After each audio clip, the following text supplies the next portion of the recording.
also that they will have no self-control. They're slaves to their passions and desires. And also he says these church leaders and churchgoers will be cruel. There in verse 3 in the middle. They'll be cruel. The word there literally is they'll be a wild beast, like a wild animal. And the picture I get is like that cliche, a bull in a china shop.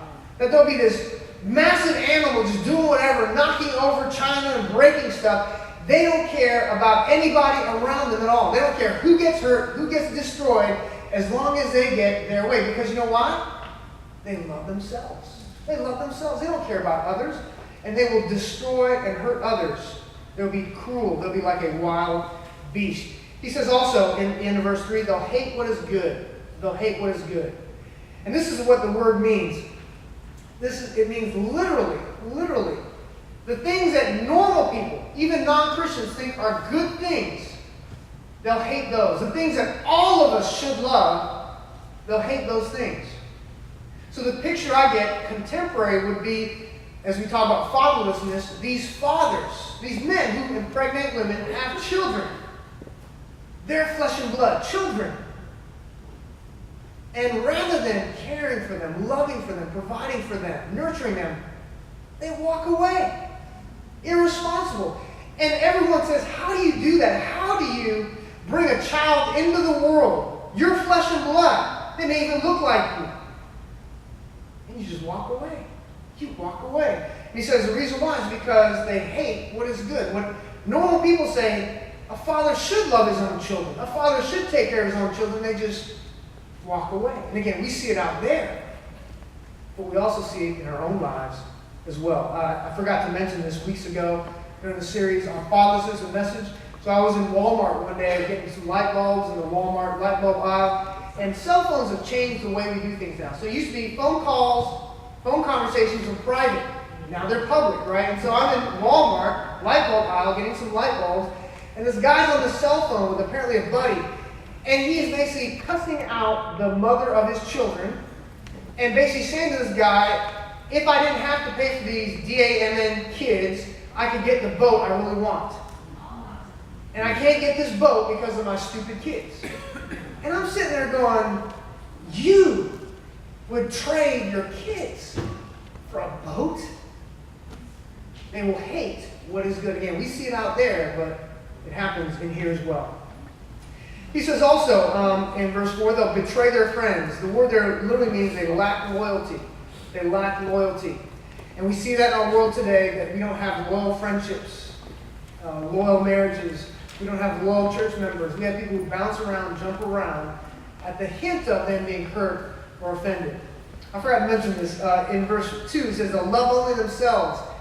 The love only themselves is the root of all these other 18 adjectives, but is the root of every single problem that we see. Every married couple that I counsel going through marriage issues, you know what happens? Because one of the spouses or both of them love themselves. They love themselves. I've never met, again, somebody who says, you know what, that's what attracted me to my spouse. They love themselves so much. No, it's because they love me.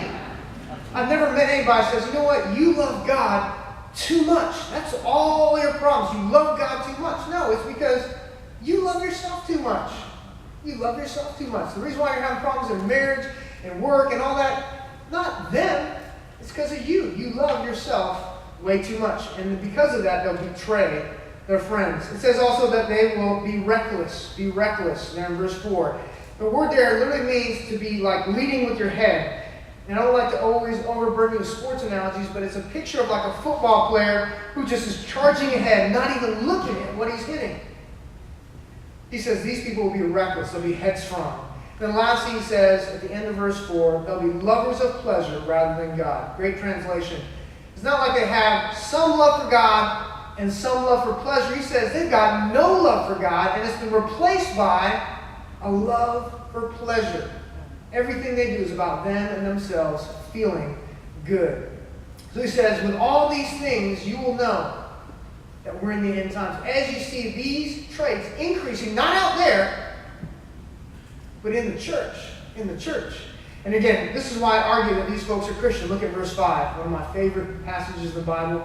And the reason why I believe we are not making a difference in the city of Houston, even though we've got 25,000 local churches. Verse 5, they will act religious, but they will reject the power that could make them godly. And he says, just like he does in 1 Corinthians 5, stay away from people like that. And the word stay away is emphatic. It's in the middle voice. Do everything you can to stay away from these hypocrites, these imposters. Even if they've got all the fancy titles. The New American says this, they have a form of godliness. They hold to a form of godliness. The word form there is the Greek word morphe. They have external religion, but no power on the inside. They look good on the outside. They come to church, smile, they have the right Bible, but no power on the inside. And before we begin to smirk and sneer and think of all the people that come to mind, we all do this. If you've been in church long enough, we all do this. You can get in a fight with your wife from the moment the garage door closes to the moment you pull up in the parking lot here. And then the moment the door opens and you come through these front doors, you put a smile on your face like you've got the perfect marriage. Amen? You tell your kids, behave. They may be unruly all the way here, but the moment they get through those doors, you say, behave, because you want people to think, they've got some great kids. I'll confess even myself, when I first started preaching at age 20, 21, I remember, and this was like just 20 youth, like I was a youth pastor, I had butterflies in my stomach. I thought I'd have to go to the bathroom and just throw up or something. I was so nervous, I was so scared, sweating, and my palms are all sweaty, and I can't even talk, I'm stuttering, and all that. You know what? After doing this now for 20 years, I don't get nervous anymore, at all. I don't get nervous at all. I spoke at my alma mater, Dallas Seminary, on Tuesday. I thought I'd be real nervous, all these professors and all that there. I didn't get nervous at all. You know what? That scares me. That scares me to death. But I've been doing this so long, I can do it now without even the power of God. I can just go through the motions. Do it all in the flesh. And so I regularly fall on my face, on my knees, and say, God, I need your power. I need you more today than I did yesterday. Just because I can do it now, I've been doing it for so long. And so if we're honest with ourselves, it's easy to hold to a form of godliness and have nothing on the inside. Lee Morgan shared this embarrassing story. He said years ago, he was at a gift exchange, and I know as the holidays approach, we'll have those, and he said he got this present that was just ornately wrapped, beautifully wrapped, beautiful present. And he's like, oh my goodness, there's something incredible in here. He begins to open the present only to find a check for 5 cents. A check for 5 cents. He said this person probably spent like $20 in wrapping this gift, but inside was like 5 cents. And we laugh at that. And so many of us spend more time and energy making sure the outside looks good, and there's nothing on the inside. Nothing on the inside. And the reason why we're not making an impact in Houston is because we have no power. We deny the power. The word power there is dunamis. It's often used of supernatural power that comes from God. Supernatural power that comes from God. So let's use a natural example. If all of a sudden I put like 10,000 volts through my body, and you'd see me like going like this, right? And I touched you, you would feel that power. If Christians in Houston really had God's power in them, flowing through them, whatever we touched would feel that power. Our workplaces would feel that power. Our neighborhoods would feel that power. Our communities would feel that power and be transformed. We'd be walking around Houston doing people like us jumping around, right? Because of the power that's flowing through us.